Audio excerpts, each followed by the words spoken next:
చెప్తాను. నమస్తే మేడం, అహింస మెడిటేషన్ ఛానల్కి మీకు స్వాగతం మేడం. ముందుగా మీ పేరు, మీ ఊరు, ఎక్కడి నుంచి వచ్చారు, మీ ధ్యాన జీవితం, మీ అనుభవాలు అహింస మెడిటేషన్ ఛానల్ వారితో షేర్ చేసుకోవాల్సిందిగా కోరుతున్నాం మేడం. నా పేరు ప్రభావతి, రాజాపురం గ్రామం, అనపరెడ్డిపల్లి మండలం, భద్రాద్రి కొత్తగూడెం జిల్లా. జగద్గురు అయిన బ్రహ్మర్షి పితామహ పత్రిజీకి హృదయపూర్వక కృతజ్ఞతలు. అదే ఈ ధ్యాన పరిచయం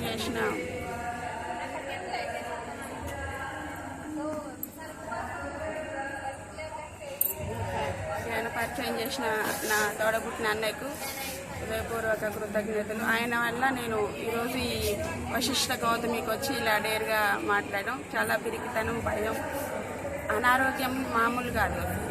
చివరి దశకి వెళ్ళి మళ్ళీ పునర్జన్మ ఎత్తినట్టుగా ఈ ధ్యానం నాకు మా అన్నయ్య ద్వారా నాకు ఇది జరిగింది. మైగ్రేన్ హెడ్ఏక్, ఐబీపీ 50 డోసు వేసుకునేదాన్ని. 30 సంవత్సరాలకి పారాలసిస్ వస్తుందని చెప్పాను. ఆ క్షణంలో నేను అమ్మకి చెప్పాను, అమ్మ పిల్లల్ని చూసుకోండి, నా పని అయిపోయింది, ఇంకా అయిపోయింది నా పని అన్నప్పుడు అన్నయ్య చెప్పిందంట. చెప్పినప్పుడు ఇట్లా కాదు నాన్న, ఏదైనా హాస్పిటల్కి తీసుకెళ్దాం ఇంకా అంటే, అట్లా కాదు కనిపించి ఫోన్ చేసి ఇంకా నాకు 2 నెలలు ముడిపడ్డాడు ధ్యానం చేయి. ధ్యానం అని కూడా చెప్పలేదు, కళ్ళు మూసుకొని కూర్చో, గత జన్మ పాపాలే రోగాలంట అని చెప్పారు. లేదు ఇన్ని పూజలు చేస్తున్నా కదా, గత జన్మ పాపాలు ఎట్లుంటాయి ఇంకా అని అంటే, పూజల వల్ల ఏమవ్వదు, కళ్ళు మూసుకొని కూర్చో, చేతిలో చేయబెట్టి కళ్ళు మూసుకొని కూర్చో అని చెప్పేవాడు. అదేంటి అని నేను ఇంకా ఫోన్ ఎమ్మడి పడ్డాడు. ఫోన్ చేస్తుంటే నేను అసలు పట్టించుకోలేదు. ఒకరోజు మా సార్ చెప్పారు, బావా చెల్లెకి చెప్తున్నా కూర్చుంటుందో లేదో మీరన్నా ఒక మాట చెప్పండి అంటే ఆయన చెప్పారు ఇదే టైంలో. చెప్తే ఆ రోజు నుంచి ఈ రోజు వరకు 3 సంవత్సరాలు 1 నెల 40 రోజులు గడిచింది. కూర్చి నీ తలనొప్పి ఎలా ఉందని ఫోన్ చేసి అడిగారు. అడిగితే గుర్తు చేసిన దానిక నాకు లేదన్నయ్య, అప్పుడు కోటినామం చంపించేదాన్ని తలనొప్పి అని. మీరు గుర్తు చేసింది అనుకున్నాక నాకు అది లేదన్నయ్య, అది ఎక్కడ పోయిందో ఎత్తికినా దొరకదు ఇక అంటే ధ్యానమే కంటిన్యూ చేయన్నారు.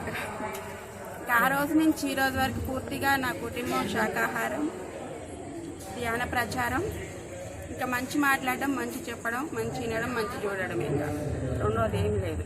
రోజుకి ఎన్ని గంటలు ధ్యానం చేస్తారండి? 3 గంటలు ఒక్కొక్క సిట్టింగు, సాయంత్రం 1 గంట పడుకునే ముందు, మధ్యాహ్నం టైం దొరికితే ఇంకా నాకు కళ్ళు మూసుకొని కూర్చోవడం, ధ్యానం గురించి వినడం, ఇదే లోకం నాకు. ఇంకేం లేదు. పౌర్ణమి ధ్యానాలకి పిరమిడ్కి వెళ్ళి చేస్తారా, ఇంటి దగ్గర చేస్తారా? పిరమిడ్కి వెళ్తా, శాకాహార ర్యాలీకి వెళ్తా.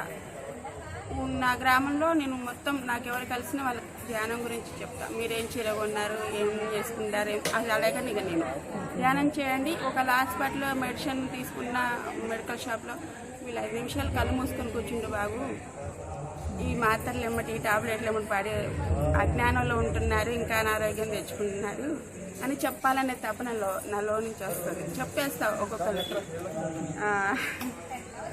ఎంత ఆనందం అంటే బ్రహ్మానందం, పరమానందం, ఇంకా లయం అయిపోయింది నా ధ్యానంలో. అదే లోకం. మా సార్ ఒక్కడు మెడిటేషన్ చేయరు, కాకపోతే శాకాహారి. మీరు ఇప్పటి వరకు ఎన్ని శాకాహార ర్యాలీల్లో పార్టిసిపేట్ చేశారండి? ఒక 2-3 ర్యాలీల్లో మీకు ఎలా అనిపించింది శాకాహార ర్యాలీలు చేసినప్పుడు, దానిలో పాల్గొనడం? అసలు అంత ఆనందం. మా సార్ అబ్జెక్షన్ పెట్టినా వెళ్ళాలని, ఇంకా ఆయన లోపలికి వెళ్ళాలి అని, ఆమె ఆరోగ్యం బాగుంది వెళ్ళని అని ఉన్నా కానీ, మా భర్త లక్షణాలుగా కొంచెం వద్దు అని అన్నా కానీ నేను వెళ్ళి ర్యాలీలో పాల్గొంటాను. ఎన్ని యజ్ఞాల్లో పార్టిసిపేట్ చేశారు? యజ్ఞాలకి వెళ్తూ ఉంటారండి?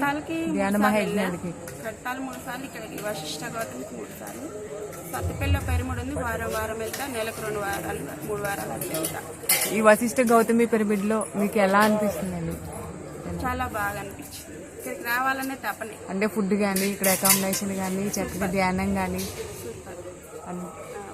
ఓకే, గోదావరి స్నానం చేశారండి? అన్నీ ఇక్కడ కడిగేసుకొని వెళ్ళగలుగుతాం. గత జన్మ పాపాలంటారు అన్నీ ఇక్కడ వదిలేసి ప్రశాంతంగా వెళ్ళవచ్చు ఇంటికి. మీరు ఇప్పుడు ధ్యానంలోకి వచ్చి ఎన్ని ఇయర్స్ అయిందండి? 2021 పత్రిక కలిసారు. అప్పుడే నా లైఫ్ టర్న్ అయిపోయింది. సార్ ఎప్పుడైతే భోజనశాలలో నాకు నేను సార్ నా కోసం ఎదురు చూసినట్టుగా అనిపించింది. ఎందుకంటే ఫస్ట్ స్టార్టింగ్ అన్నయ్య ధ్యాన పరిచయం చేసినప్పుడు గత జన్మ పాపాలే రోగాలు అన్నారు కదా, ఈ మెడిసిన్ అంతా పక్కకు నెట్టేసా. 10 సంవత్సరాల నుంచి వాడే మందులన్నీ పక్కకు నెట్టేసి ధ్యానం శృతి మేడం పిఎంసీలో వస్తుంది గురించి పిఎంసీ ఛానల్ టీవీలో టచ్ ఫోన్ ఉంటుంది. అంటే నాకు ఫోన్ కీప్యాడ్ కూడా లేదు అప్పుడు. ధ్యానం కోసం ఈ ఫోన్ కొనుక్కున్నా, అన్ని క్లాసులు వింటా. అప్పుడు ఇంకా నేను సార్ని కలవాలి, సంకల్పం పెట్టుకోనని శృతి మేడం టీవీలో చెప్పింది. వెళ్ళాలంటే ఫలితాలు వెళ్ళాలంటే సంకల్పం ఉండాలి అని అంటే సరేనే 15 రోజులు ఉంది అప్పటికి ధ్యానం అయ్యాలి. అప్పుడు సంకల్పం వెళ్ళాలి సార్ని కలవాలి. ఇంకా 2 టిఫిన్ టైం భోజనం టైం కలిసి టిఫిన్ టైం సింపుల్గా భయంగా వెళ్ళా. భోజనం టైంలో 2 చేతితో సెకండ్ తీసుకున్నా. అప్పుడే నా లైఫ్ టర్న్ అయిపోయింది, అన్నీ వెళ్ళిపోయాయి.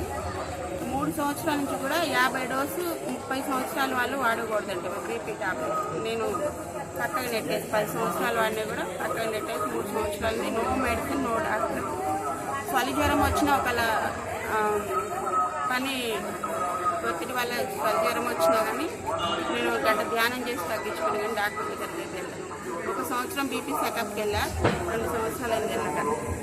ఓకే మేడం, మీ అమూల్యమైన సమయాన్ని మా ఏఎంసీ కోసం కేటాయించి మీ అద్భుతమైన సందేశాలని జ్ఞానాన్ని వివరించినందుకు చాలా thank you madam. Thank you.